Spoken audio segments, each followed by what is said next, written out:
Sarah, you're obviously glued to this all day. There's no question that people feel, and I think quite rightly, a great deal of sympathy for Prince Harry and his loss of his mother so young, and the way in which this appears to him to be completely bound up in press interest, press intrusion, paparazzi pursuing her on that wet night in Paris. And this is all kind of, you can imagine, kind of feverishly kind of entwined in his mind. However, court isn't a place for emotion or feelings or mood or grief, really, is it? No, and he has kept his emotions in check today. He's been very measured, he's been very polite, he's been very quietly spoken in his responses. But you're absolutely right, and the job of the Mirror Group newspaper's barrister, Andrew Green KC, today has been trying to unpick the two. And he has said that there is, of course, and everybody, he believes, shares the sympathy with Prince Harry about the level of media intrusion he has experienced in his life and the impact that that has had.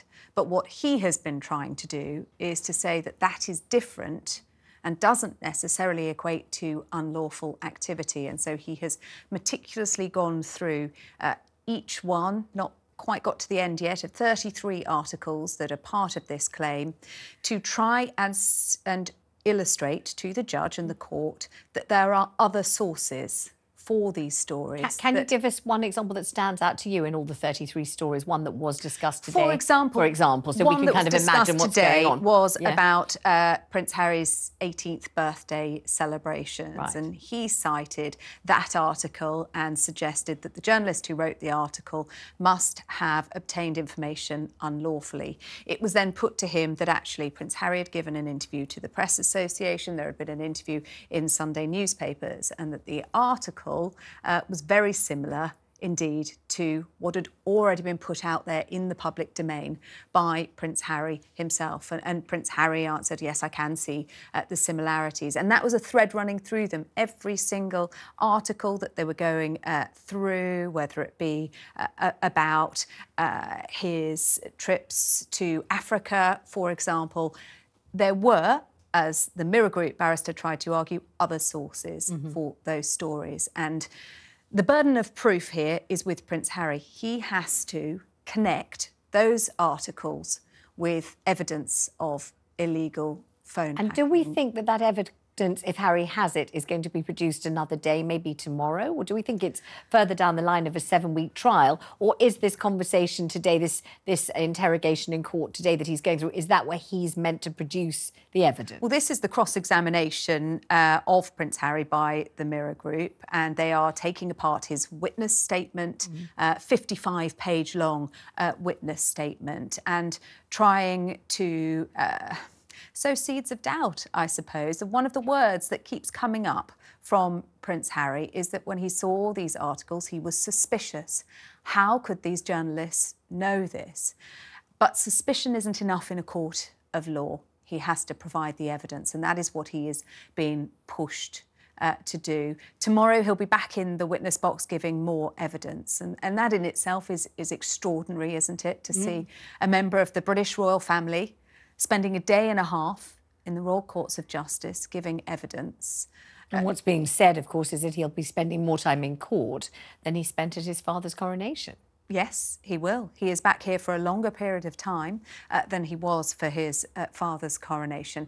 What is also extraordinary to have seen today is a member of the British royal family and a senior member of the British royal family, the son of the King, criticising the government as well as the media. I must say that, now that part of the testimony does seem to be, I'm trying to think of an appropriate word for it. It seems to be nebulous, and it seems to be without any kind of substantiating detail. To say that the government is at rock bottom, what does that mean? Well, I mean, and it to says say a that lot the government about the way gets Harry into views this bed with the country. press. But at rock bottom, what was it like before? What does he think was better about any other government? What does he think is particularly lacking about this government? It seems to be a particularly unhelpful kind of amorphous type of conclusion based on nothing at all, doesn't it? I mean, it is quite extraordinary to have him criticising a current sitting government, saying democracy fails when your press fails to scrutinise and hold the government accountable and instead choose to get into bed with them. But then on the government, he says the government doesn't have any appetite for press regulation because their friends in the media have told them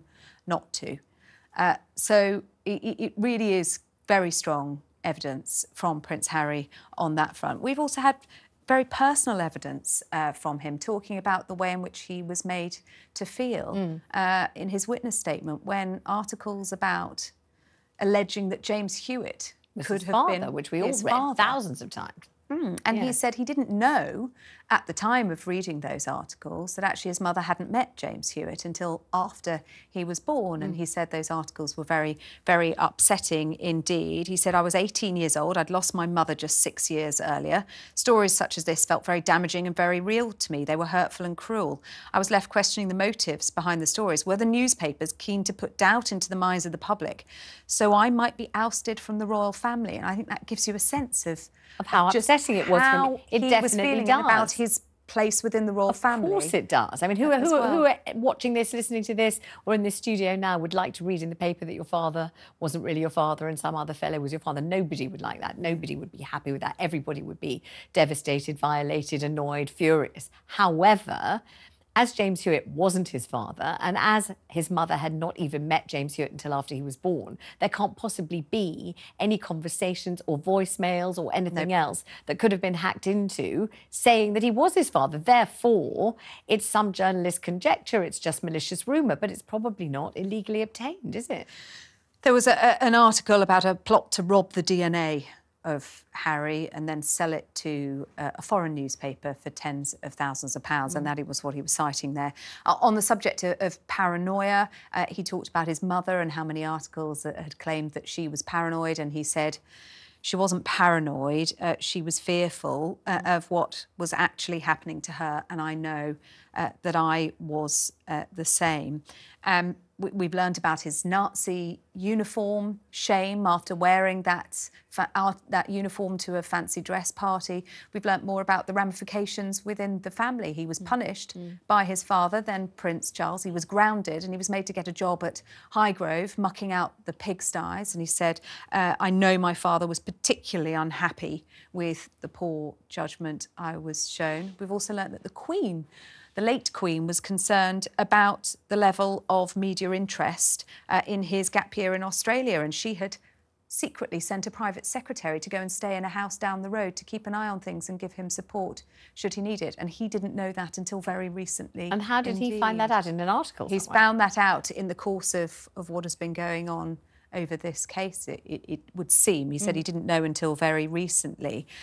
We've also heard about the impact on his relationships with his then girlfriend Chelsea Davy, for example, that he was left going through bouts of depression because the relationship broke down. He has said that he at one stage went into a downward spiral and felt that he had to act up to the kind of stereotypes of the Playboy prince or the thicko or the cheat or the illegal drug taker. That's an interesting one, isn't it? Because Harry's contention is that because he was portrayed in this way, a thicko, a drug taker, you know, a spare, and all the other things that he says he was portrayed as, he then became that person. So they said he took drugs, and then he took drugs. They said he was a drinker. He started to drink.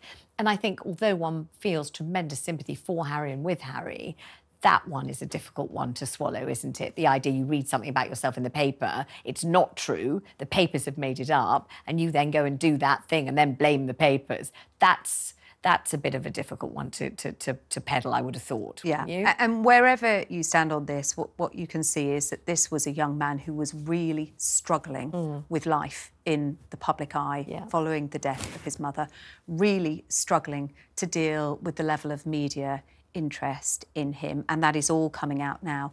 What has been put to him today by the Mirror Group newspaper's barrister is that you may have experienced distress, but was that distress because of unlawful information gathering, or was it distress because actually this information got out there into the public and it was embarrassing for you? And that is what this is about. You would have thought, I mean, if you compare Harry's testimony today under cross-examination with other people whose phones have been hacked, other celebrities, film stars, politicians, lawyers, all sorts of people who've been in these sorts of cases, what you would think that Harry would have delivered today more, I think, would have been, now this particular article, this information was only shared with, you know, X and Y person, no one else.